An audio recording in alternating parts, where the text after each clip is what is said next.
Komo pagpakita hin pagtipahan promisi kon Protected Manikani Island Society Incorporated usa nga silent protest haatubangan han Hinatuan Mining Corporation campsite han Barangay Buena Vista, Manikani Island, giwan Eastern Samar an ira ginbuhat.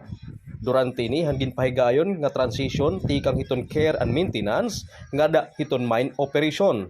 Ini nga aksyon hiton promisi ang suportado ang PMPI-EMC Social Action Borongan nganhan alyansa Tigil Mina. May hinumduman nga ginpahigayon ang aktibidades han NAC-HMC hadto nakalabay nga Martes, Marso 12, 2024 nga ginsaksihan han mga taga DENR, EMB, MGB, Sinro, Manikani BLG officials nganhan mga sakop han Giban Municipal Police Station para han pagmintinar han kapsay ug kalinaw.